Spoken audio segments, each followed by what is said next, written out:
বিমান বাহিনীর একজন কর্মরত অফিসার যে মাইলস্টোন স্কুলের উপর পড়ছে তৌফিকুর রহমান স্যারের সংক্ষিপ্ত জীবন বিবরণ দিয়ে এই মুহূর্তে তার দাফন কার্য সম্পাদন হলো। ভিডিওটি দেখুন। ফ্লাইট লেফটেন্যান্ট মোহাম্মদ তৌকির ইসলাম 9 নভেম্বর 1997 তারিখে রাজশাহী জেলার বোয়ালিয়া থানাধীন সপুরা ছয়ঘাটি গ্রামে এক সম্ভ্রান্ত মুসলিম পরিবারে জন্মগ্রহণ করেন।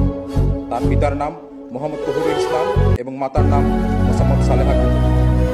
এই মেধাবী কর্মকর্তা 2014 সালে পাবনা ক্যাডেট কলেজ হতে এসএসসি, 2016 সালে একই কলেজ থেকে এইচএসসি পরীক্ষায় সফলতার সাথে উত্তীর্ণ হন। তিনি 2020 সালে Bangladesh university of professionals BUP থেকে বিএসসি অ্যারোনটিক্স ডিগ্রি অর্জন করেন। কর্মকর্তা 22 ডিসেম্বর 2016 তারিখে বাংলাদেশ বিমান বাহিনী একাডেমিতে যোগদান করেন এবং সফলতার সাথে প্রশিক্ষণ শেষে 1 ডিসেম্বর 2019 তারিখে জিডিপি শাখায় কমিশন লাভ করেন। তিনি চাকুরিকালীন সময়ে বিমান বাহিনীর বিভিন্ন ফ্লাইং স্কোয়াড্রন যেমন 15 স্কোয়াড্রনের পাইলট, 30 স্কোয়াড্রন পাইলট এবং অ্যাডমিরাল হিসেবে দায়িত্ব পালন করেছেন। চাকরিকালীন সময়ে কর্মকর্তা দেশে বিদেশে পেশাগত বিভিন্ন কোর্সে অংশগ্রহণ করে সফলতার সাথে তা সম্পন্ন করেন।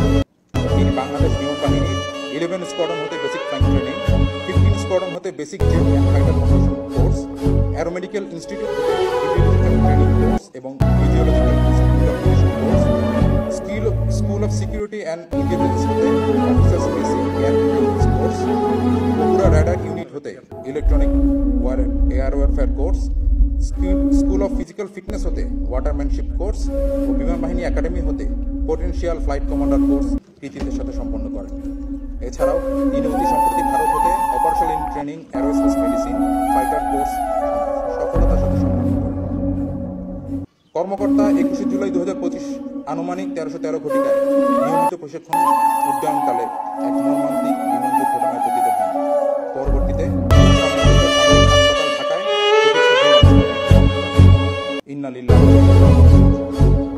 মরহুম কর্মকর্তার কমিশন চাকরি 21 দিন, মৃত্যুকালে তিনি মা বাবা, স্ত্রী এবং অসংখ্য গুণগ্রাহী রেখে গেছেন। বিমান বাহিনীতে তিনি অত্যন্ত সততা, নিষ্ঠা ও দক্ষতার সাথে তার দায়িত্ব